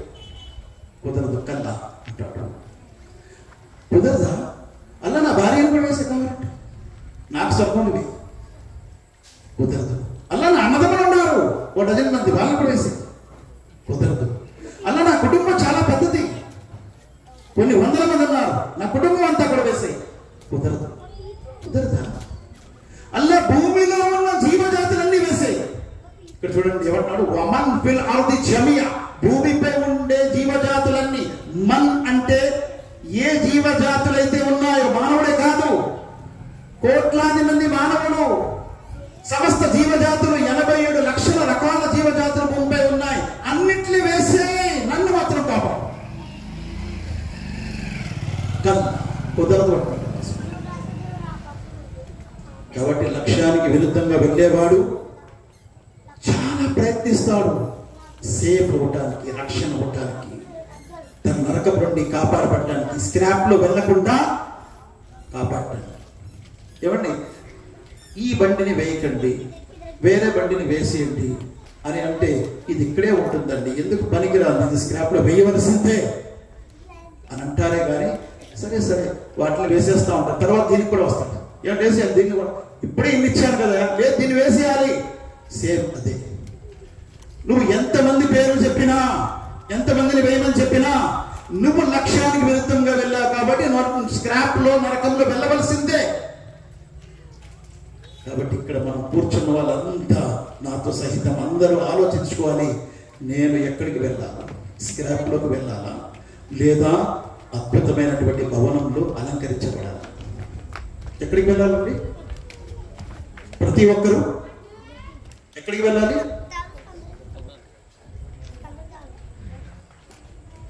ఎక్కడికి వెళ్ళాలనుకుంటున్నాం? స్వర్గానికా నరకానికా? స్వర్గానికి వెళ్ళాలి అంటే లక్ష్యానికి అనుకూలంగా ఉండాలా, విరుద్ధంగా ఉండాలా? అనుకూలంగా ఉండాలి. అనుకూలంగా నేను ఉన్నానో లేదో నాకు తెలుస్తుందా లేదా? ఇక్కడ కూర్చున్న వాళ్ళందరికీ తెలుస్తుందా లేదా? నేను లక్ష్యానికి అనుకూలంగా ఉన్నాను లేదు అనే విషయం ప్రతి ఒక్కరికి తెలుస్తుంది. కాబట్టి ఈ విషయాన్ని గమనించుకొని, ఇది ఆషామాషి కాదు, అల్లాహ్ సుబ్హానహు వ తఆలా నరకంలో నింపుతానంటున్నాడు. పశువుల కంటే హీనంగా మీరు బ్రతికారు అంటున్నారు. లక్ష్యానికి విరుద్ధంగా వెళ్లే వారికి నరకంలో నింపుతానంటున్నాడు. కాబట్టి మేము ప్రతి వారము కూడా ఆత్మ పరిశీలన చేసుకోవడం అవసరము. పరిశీలన చేసుకున్న తర్వాత లక్ష్యం వైపు క్రమక్రమంగా మరల్చుకోవడం కూడా అవసరము. స్క్రాప్ లో పడినటువంటి వాహనాన్ని కూడా ఉపయోగపడే విధంగా చెయ్యొచ్చు. ఎవరు చేస్తారండి? ఒక కారు స్క్రాప్ లో ఉంది, దానికి ఉపయోగపడే విధంగా చేయగలడు ఎవరు? మెకానిక్. కాబట్టి మన మెకానిజం చేసే వారే ధార్మిక పండితులు, సత్యం చెప్పే ధార్మిక పండితులు. వారి సెట్ లోకి ఎప్పుడైతే వెళ్తామో మన కారు మెకానిజం అవుతుంది. తర్వాత పరుగులు తీస్తూ ఉంటుంది, లక్ష్య సాధన వైపు వెళ్తూ ఉంటుంది. అలాగే మనము కూడా ఎప్పుడైతే మెకానిక్ సెట్ లాంటి మస్జిద్ అల్లాహ్ యొక్క ఆలయాలకు వెళ్తూ ఉంటామో, అక్కడ వింటూ ఉంటామో, మన వాహనము మళ్ళా సంస్కరించబడి లక్ష్య సాధన వైపు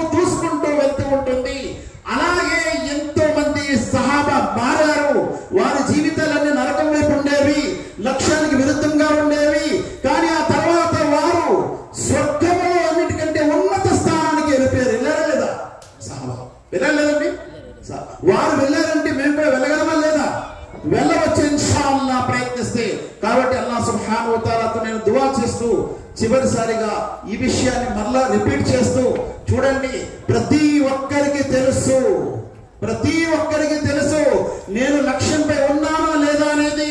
ఇది చూసుకోండి. ఎప్పుడు కూడా ఒకరిని చూసి మోసపోకండి. వాడు చేయట్లేదు, వీడు చేయట్లేదు, వాడు ఎలా ఉన్నాడు, వీడు ఎలా ఉన్నాడు, అందరూ నరకానికి వెళ్తావు, నువ్వు కూడా వెళ్ళిపోతావు. నువ్వు మట్టుకు వెళ్ళనంటావు. వెళ్ళను అంటే నువ్వేం చేయాలి? ఎవరైతే లక్ష్యం వైపు వెళ్తున్నారో వారిని చూసుకో. లక్ష్యానికి విరుద్ధంగా వెళ్ళే వారిని ఎప్పుడు కూడా చూడొద్దు. లా యగుర్రన్నక తకల్లుబల్లదీన కఫరు ఫిల్ బిలాద్. మతాబుల్ ఖలీల్ అల్లాహ్ అంటున్నాడు, ఎవరైతే లక్ష్యానికి విరుద్ధంగా వెళ్తున్నారో వారి కాసి నువ్వు ఎప్పుడు కూడా దీర్ఘ దృష్టి చూడొద్దు అంటున్నాడు. అలా చూడటం వల్లే మన జీవితాన్ని అయిపోతుంది. చూడండి, చివరిలో పాయింట్ నుంచి చెప్పి ముగిస్తారు. ఉదయం లెగిసిన కాడ నుంచి రాత్రి పడుకున్నంత వరకు మనం చూపు, మన దృష్టి ఎవరి కాసి ఉంటుందో తెలుసా? ప్రపంచంలో మంచి గ్రోత్ అవుతున్న వాడి కాసి ఉంటుంది. మన బ్రెయిన్లో ఏమొస్తుంది? అదే ఆలోచన వస్తుంది. ఎందుకు? ఉదయం నుంచి రాత్రి వరకు అదే చూస్తున్నాం, ఫోన్లో కూడా అదే చూస్తున్నాం, లైవ్లో కూడా అదే చూస్తున్నాము, పడుకున్నంత వరకు అదే చూస్తున్నాము. ఏం డెవలప్ అవుతున్నాడు దేంట్లో దేంట్లో అండి? ఏ విషయంలో? పరలోక విషయం, ప్రాపంచిక విషయమా? ప్రాపంచిక విషయం. అది మన మైండ్లో వెళ్ళి కణకణలో కూడా కూరుకుపోతుంది. అందుకే రాత్రి పడుకున్నప్పుడు కూడా అదే కళలు వస్తుంటాయి. చివరికి మస్జిద్లో కూడా అదే. వచ్చే మస్జిద్కి కానీ ఆలోచిస్తుంది ప్రపంచం. చివరికి ఖబర్స్థాన్లో కూడా, శ్మశానంలో కూడా నువ్వు ఆలోచిస్తుంది ఏంటి? అదే. కానీ మీ అబ్బాయి అమెరికాకి వెళ్ళాడంట, ఎంతంటే జీతం? 5 లక్షల జీతం. ఇవే ఖబర్స్థాన్లు కూడా. అంటే వాడి కణకణములో మెదళ్ళు ఏం దూరుంది? ప్రపంచము. అవే వింటున్నారు, అవే చూస్తున్నారు, అవే ఆలోచిస్తున్నారు. రాత్రి కళ కూడా అదే వస్తున్నాయి. ప్రతి చోట అవే మాటలు వింటున్నాడు, ఆలోచిస్తున్నాడు. చివరికి వాడు ఎక్కడికి? లక్ష్యానికి విరుద్ధంగా వెళ్తాడా? లక్ష్యమే వెళ్తాడా? ముమ్మాటికి వెళ్ళలేడు అంటున్నాడు అసలు. కాబట్టి నువ్వు వాడి కాసి చూడొద్దు అంటే అటువంటి మాటలు వినొద్దు, వాడి కాసి చూడొద్దు. ప్రవక్త ముహమ్మద్ సల్లల్లాహు అలైహి వసల్లం వారి దగ్గరికి ఎంత గొప్ప వ్యక్తి అయినా, ఆయన దగ్గరికి ఒక వ్యక్తి పట్టు వస్త్రాలతో, వజ్రాలతో ఉన్నటువంటి బత్తాయిలతో వస్తే వారి కాసి చూడలేదు, పలకరించలేదు ప్రవక్త ముహమ్మద్ సల్లల్లాహు అలైహి వసల్లం వారు. అప్పుడు అనుచరులతో అడిగారు, ఏంటి ఆయన మమ్మల్ని పలకరించలేదంటే, మీ గెటపు వాటాన్ని మార్చుకొని వెళ్ళండి. సాధారణ వ్యక్తి అప్పుడు పలకరించారు, కూర్చోబెట్టారు. కాబట్టి మన దృష్టి నిత్యము అవే చూస్తున్నాయి, అవే వింటున్నాయి. కాబట్టి మనం లక్ష్యం వైపు వెళ్ళలేము. మన ఆలోచనలు అవే వస్తాయి. మన పిల్లల్ని కూర్చోబెట్టి మనం మాట్లాడుకునేది అదే. పిల్లల్ని కూర్చోబెట్టి మాట్లాడుకునేది అదే. వాళ్ళ అబ్బాయి ఇంత సంపాదిస్తున్నాడంట, 6 లక్షలంట జీవితం తెలుసా? ఈ పిల్లలకి ఏముంటుంది లక్ష్యం? అదే వస్తుంది ఆలోచన. అమ్మో, మా నాన్న ఆయన్ని పొగుడుతున్నాడు. ఏమైనా ఎప్పుడైనా మీ పిల్లల దగ్గర పరలోకం వైపు వెళ్ళే వ్యక్తి గురించి పొగిడారా? అప్పుడు మీ ఆలోచన, మీ పిల్లల ఆలోచన కూడా అదే వస్తుంది. కానీ మీరు ఎప్పుడు కూడా ప్రపంచం వెనుక పరుగులు తీసే వ్యక్తినే పొగుడుతూ ఉన్నారు. మీ భార్య, మీ పిల్లలు, మీ కుటుంబం అందరికీ అవే ఆలోచనలు వస్తూ ఉంటాయి. మరియు తనకు తాను ఎందుకు ఈ జీవితం అనిపిస్తుంది. మనమే లక్ష్యంలో లేము. లక్ష్యముతో కూడిన మాటలు మనం మాట్లాడలేదు. ఇంట్లో ఆ మాటలు మేము మాట్లాడలేదు. ఒరే, నువ్వు కూడా ఉన్నావు, ఎందుకు పనికిరావు, చూడు వాడు ఎంత బాగా సంపాదిస్తున్నాడు. వాడి ఉదాహరణ చెప్పొద్దు. నువ్వు కూడా ఉన్నావు, ఎందుకు పనికిరావు, చూడు వాడు 5 పూటలు నమాజ్కి వెళ్తున్నాడు, ధర్మ కార్యకలాపాల్లో పరుగులు తీస్తున్నాడు, సత్యం చెప్పటములో అందరికంటే గొప్పవాడు. లక్ష్యం వైపు వెళ్ళే గుణాల గురించి నీ పిల్లల ముందు, నీ సమాజం ముందు చెప్తూ ఉంటే అదే నీ బ్రెయిన్ లో కూడా వస్తుంది. ఏమంటే చూస్తూ ఉంటాం, మనం ఏమైనా చూస్తూ ఉంటాం, చూస్తూ ఏడుపు వచ్చేస్తుంది. ఎందుకు ఏడుపు వస్తుంది? అక్కడ సంఘటన అది జరుగుతుంది, సన్నివేశం అది, అందుకే ఏడుపు వస్తుంది. పక్కనే ఉన్నవాడికి రావట్లేదు. అంటే మనం ఏం చూస్తామో అది మనపై ప్రభావం చూపిస్తుంది అని స్పష్టంగా తెలుస్తుంది. అందుకే అల్లాహ్ అన్నాడు, అటువంటి చూడొద్దు. ఎవరైతే ప్రాపంచిక విషయాల వైపు పరుగులు తీస్తున్నారో వారు దీర్ఘ దృష్టితో చూడొద్దు. ఎవరిని ఇల్లు కట్టుకున్నాము, ఇంట్లో లెట్రిన్ కట్టాము, లెట్రిన్ ఎందుకు కట్టామండి? అవసరాన్ని తీర్చుకోవటానికి, అంతేనా కదా? లేకపోతే రిచ్ ఉండటానికా? అవసరాన్ని తీర్చుకోవడానికి. ఈ ప్రపంచం కూడా అటువంటిది అన్నారు అల్లాహ్ సుబ్హానహు వ తఆలా. కేవలం మీ అవసరం తీర్చుకోవడానికి ఈ ప్రపంచాన్ని ఉపయోగించుకోండి, కానీ మీరు నిత్యం ఉండటానికి ఏంటి? స్వర్గం. స్వర్గం ఇదొక లెట్రిన్ అంతే. అందుకే మహాప్రవక్త ముహమ్మద్ సల్లల్లాహు అలైహి వసల్లం అన్నారు, ప్రపంచము పరలోకం ముందు ఎటువంటిది అంటే నీ చేతి వేళ్ళు సముద్రంలో పెడితే ఎంత నీళ్ళు అంటుకుంటుందో అది ప్రపంచం. సముద్రాలంతటిది పరలోకం. అల్లాహ్ దృష్టిలో ప్రపంచము దోమలకెంత విలువన్న కాఫీలకు ఒక గుక్కి నీళ్లు కూడా అల్లాహ్ ఇవ్వడు అన్నారు ప్రవక్త ముహమ్మద్ సల్లల్లాహు అలైహి వసల్లం. మరి ప్రపంచము ఎంత నీచమైనది.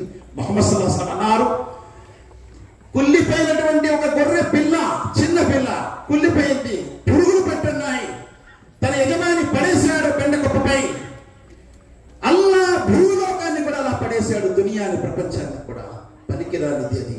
దాని వెంట పడి నువ్వు లక్ష్యాన్ని మర్చిపోతున్నావు. అసలు లక్ష్యం స్వర్గం, జన్నత్కి వెళ్ళాలి. రాత్రి కూడా అదే ఆలోచించు, పగలు కూడా అదే ఆలోచించు, నీ వ్యాపారంలో ఉన్నప్పుడు కూడా అదే ఆలోచించు, నీ సంతోషంలో కూడా అదే ఆలోచించు, నీ దుఃఖంలో కూడా అదే ఆలోచించు, ప్రతి క్షణం అదే ఆలోచించు. ఎందుకు? అది లక్ష్యము, అది నీ లక్ష్యం, నీ గమ్యము. నువ్వు సక్సెస్ అవ్వాలంటే దాని గురించి రాత్రి పగలు ఆలోచించాలి, అంతేనా కాదండి? చెప్పండి. ఏదైనా ఒక విషయంలో గొప్ప సక్సెస్ అవ్వాలంటే ఆ వ్యక్తి ఏం చేస్తాడు? ఆ దాని గురించి కూర్చున్నా అదే, నించున్నా అదే, ఎక్కడున్నా అదే ఆలోచన. వాడు ఏంట్రా ఏం ఆలోచిస్తున్నావు? లేదు, ఎలా అవుతుంది, పరీక్షలు ఉన్నాయి కదా, ఇక్కడ కూడా అదే ఆలోచిస్తున్నావు. ప్రతి చోట అదే ఆలోచన. ఎందుకంటే సక్సెస్ అవ్వాలి, పరలోకంలో కూడా సక్సెస్ అవ్వాలనే విషయం ఈ లోకంలో ఆలోచిస్తేనే ఉంది, కాబట్టి లేదు. ఈ ఆలోచనలు భూలోకంలో సక్సెస్ కోసం ఆలోచించకపోయినా నష్టమేమి జరిగేది లేదు. కానీ దాని గురించి ఆలోచించకపోతే లఫీ ఖుస్ర్ అన్నాడు అల్లాహ్ సుబ్హానహు వ తఆలా. నువ్వు నష్టపోతావు అంటున్నాడు అల్లాహ్ సుబ్హానహు వ తఆలా. అసలైన నష్టం ఇదే. అల్లాహ్ సుబ్హానహు వ తఆలా అందుకే ఖురాన్లో ఒకటి అన్నాడు, ఫఖద్ ఖసిర ఖుస్రానన్ ముబీనా.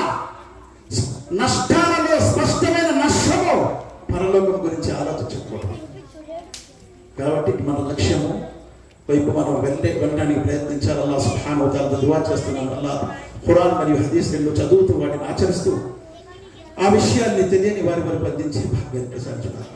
అల్లాహ్ బ్రతికిన ఇస్లాం బ్రతికే భాగ్యం ప్రసాదించాలి. నిత్యము స్పృహ ఉన్న కాలం అంతా కూడా నిత్యము లక్ష్యం వైపు ఆలోచించే భాగ్యం ప్రసాదించాలి. అలా మేము మా కుటుంబ సభ్యుల్లో కూడా లక్ష్యం గురించి ఆలోచించే భాగ్యం ప్రసాదించాలి.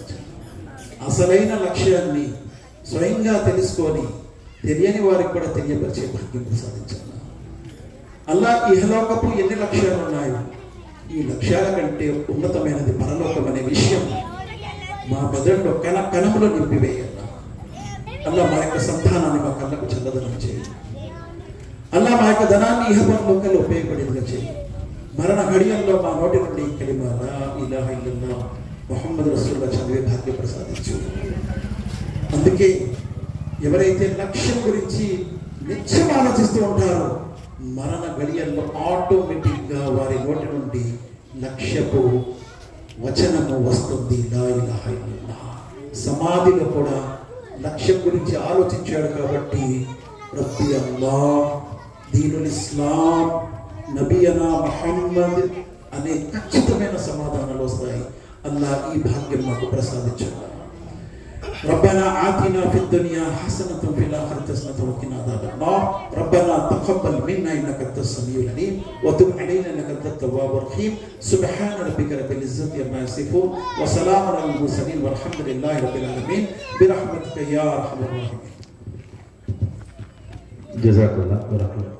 ఒక్కడికే విజేత చూపాలి అన్నారు కదా, మరి నేడు ప్రజలు అనేక దేవుళ్ళని ఆరాధిస్తున్నారు, విధేయత చూపుతున్నారు. కారణం ఏంటంటే మనిషి అనేకమైనటువంటి దైవాలను ఆరాధించడానికి గల మూలమైన కారణము తన నిజమైనటువంటి స్వామిని, యజమానిని తెలుసుకోకపోవటమే. ఎప్పుడైతే తన నిజమైన స్వామి యజమాని ఎవరో తెలుసుకుంటాడో ఇంకెప్పుడు కూడా లక్ష్యం మార్గం విడిచిపెట్టి వేరే వైపు వెళ్ళడు. నేను ఒక ఉదాహరణ ఇస్తాను, బాగా అర్థం కావాలి. ఒక పశువుని కొన్నాను, కొన్ని 4 రోజులు ఇంటి దగ్గర పెంచాను. ఆ తర్వాత ఆ పశువుని విడిచిపెట్టాను. ఈ వైఎస్ఆర్ కాలనీ అంతా తిరిగి మళ్ళా సాయంత్రం ఎక్కడికి వస్తుంది? అది తన యజమాని ఇంటికి వస్తుంది. అంటే లక్ష్య సాధనము ఆ పశువుకి ఎప్పుడు తెలిసింది? ఇది నా యజమాని ఇల్లు అని. అలాగే నా యజమాని ఇల్లు మస్జిద్ అని ఎప్పుడైతే తెలుస్తుందో ఆ జీవితమే మారిపోతుంది. అందుకే ముహమ్మద్ సల్లల్లాహు అలైహి వసల్లం అన్నారు, ఏమన్నారు? ప్రవక్త ముహమ్మద్ సల్లల్లాహు అలైహి వసల్లం అన్నారు, 7 రకాల ప్రజలకి అల్లాహ్ సింహాసనం నీడలో స్థలం దొరుకుతుంది. అందులో ఒక వ్యక్తి ఒక నమాజు చదివిన తర్వాత రెండో నమాజు కోసము ఆ వ్యక్తి యొక్క హృదయము మస్జిద్లో వేలాడుతూ ఉంటుంది. మస్జిద్ అంటే ఏంటిది? మస్జిద్ భూమి ఆకాశాల ప్రభు యొక్క ఆలయం, ఆయన్ని ఆరాధించే ఒక ఆలయం. ఆయన్ని ఎవరైతే పట్టుకుంటారో ఇంక వేరే ఇంటికి ఎప్పుడైనా వెళ్ళే ప్రసక్తే ఉండదు. ఎలాగైతే ఈ పశువు తన యజమానిని ఎప్పుడైతే పట్టుకుంటుందో వేరే ఇంటికి వెళ్తుందా? వెళ్ళదు. తన యజమాని దగ్గరే వస్తుంది. వేరే వ్యక్తి లాగినా వెళ్ళదు, కేకలు వేస్తుంది. తన యజమాని వస్తే లాగవలసిన అవసరం లేదు, చాలా హాయిగా వచ్చేస్తుంది, సైకిల్తో వచ్చేస్తుంది.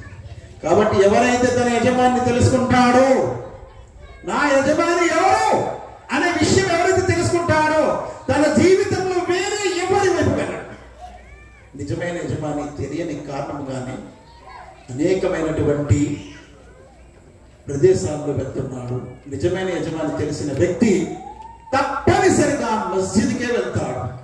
ఏమండి, ఈ భూలోకములో మస్జిద్ ఒక్కటే, భూలోకంలో ఒక్కటే మస్జిద్ ఉంది, సృష్టికర్త అయినటువంటి యజమానిని ఆరాధించే ఆలయం.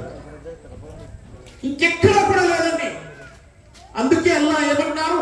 వఅన్నల్ మసాజిద లిల్లాహి ఫలా తదఉ మఅ అహద. మస్జిదులు అల్లాహ్వి కాబట్టి ఆయనతో పాటు ఇంకెవరిని కూడా పిలవకండి. ఇంకెవరినైనా పిలుస్తాం మస్జిదులో? కేవలం అల్లాహ్ని పిలుస్తాం.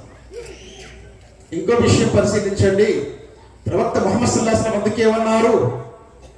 భూమిపై అన్నిటికంటే మంచి ప్రదేశం ఏది? మస్జిద్. మస్జిద్కి ఆ వ్యక్తి వస్తాడు ఎవరైతే తన వాస్తవమైన యజమాని తెలుసుకుంటాడు. అదండి దీని సమాధానం. జజాకల్లా. చివరిగా ఇంకొక ప్రశ్న. చనిపోయిన తర్వాత జీవితం ఉందని చెప్పారు కదా, అక్కడ స్వర్గ నరకాలు కూడా ఉన్నాయని ఎలా నమ్మాలి? చనిపోయిన తర్వాత జీవితం ఉందని, స్వర్గ నరకాలు కూడా ఉన్నాయని మేము ఎలా నమ్మాలి? మరణానంతర జీవితం ఉంది అని నమ్మే ప్రతి వారు కూడా స్వర్గము నరకాన్ని తప్పనిసరిగా నమ్ముతారు, ఇందులో సందేహం లేదు. కానీ అది ఉంది అని మీరు ఎలా నిరూపించగలరు అనే ప్రశ్నకు సమాధానము ఇప్పుడే నేను చెప్పాను, మస్జిద్ అని. అదే మస్జిద్లో ముహమ్మద్ ప్రవక్త సల్లల్లాహు అలైహి వసల్లం నమాజ్ కోసం నిలబడ్డారు. నిలబడితే ఎక్కడైతే ఆయన నిలబడి నమాజ్ చేస్తున్నారో ఆయన కళ్ళ ముందే స్వర్గము దర్శనమిచ్చింది. ఒక అడుగు ముందుకు వెళ్ళారు ఆయన. అందులో నుంచి ఏదో తీయాలనుకున్నారు, అందరూ చూస్తున్నారు. ఓ ప్రవక్త, తమరేంటి నమాజ్లో ఒక అడుగు ముందుకెళ్ళి ఏదో చేయి పెట్టి తీయాలనుకుంటున్నారు? నేను ఇక్కడే స్వర్గం చూశాను. ఎక్కడండి? ఇంట్లోనా? బజార్లోనా? ఎక్కడండి? చెప్పాలి గట్టిగా. మస్జిద్లో. మస్జిద్ అనేది విశ్వ ప్రభువుని ఆరాధించే ఆలయం కాబట్టి స్వర్గము కూడా ఒకవేళ చూడాలంటే మస్జిద్ ద్వారా చూడగలరు. చూశారు, ఆయన కళ్ళ కట్టినట్టు చెప్పారు. ప్రజలన్నారు, మీరు మమ్మల్ని ఇంక చూపించవలసిన అవసరం లేదు, మీరు చెప్తున్న విషయాలే మాకు చక్కగా అర్థమైంది, ఉంది అని అన్నారు. తర్వాత ఒక అడుగు వెనక్కి వచ్చారు, భయపడ్డారు. ఓ ప్రవక్త, తమరు ఒక అడుగు వెనక్కి ఎందుకు వెళ్ళారు నమాజ్లో? నరకము చూశాను. ఎక్కడ చూశారు నరకము? ఎక్కడి నుండి చూశారు? మస్జిద్లోనే.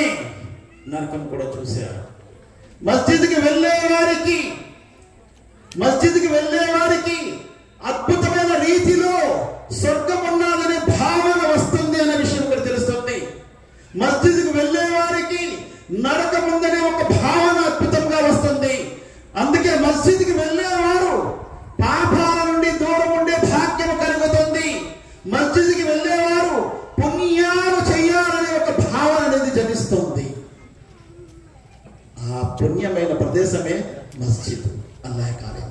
ఇంకోటి చెప్తానండి, మహాప్రవక్త ముహమ్మద్ సల్లల్లాహు అలైహి వసల్లం వారి గురించి స్వర్గ నరకాలు చూపించడానికి ఇక్కడ మసీదులో చూశారు. లైవ్ డైరెక్ట్ గా ప్రత్యక్షంగా స్వర్గ నరకాలు చూపించడానికి తీసుకెళ్ళడానికి వాహనం వచ్చింది. ఎవరి దగ్గరికి? ప్రవక్త ముహమ్మద్ సల్లల్లాహు అలైహి వసల్లం వారి దగ్గరికి. ఆ వాహనం పేరేంటండి? బురాక్. ఎక్కడొచ్చిందండి? ఆయన ఇంటికి వచ్చిందా? ఎక్కడికి వచ్చింది? మస్జిద్. సుబ్హానల్లజీ అస్రా బిఅబ్ది లైల మినల్ మస్జిదిల్ హరామి ఇలల్ మస్జిదిల్ అక్సా. ఆ వాహనం ప్రారంభమైంది మస్జిద్ నుండి, ల్యాండ్ అయింది మస్జిద్ దగ్గర వల్ల.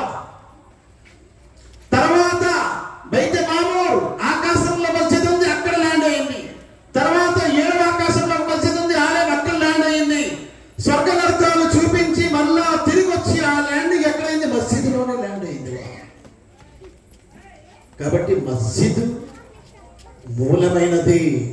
అందుకే మస్జిదులన్నిటికీ ఉమ్ముల్ ఖురా అని దేన్ని అన్నాడు అల్లాహ్ సుబ్హానహు వ తఆలా? ఎన్ని మస్జిదులు ఉన్నాయో అన్ని మస్జిదులకు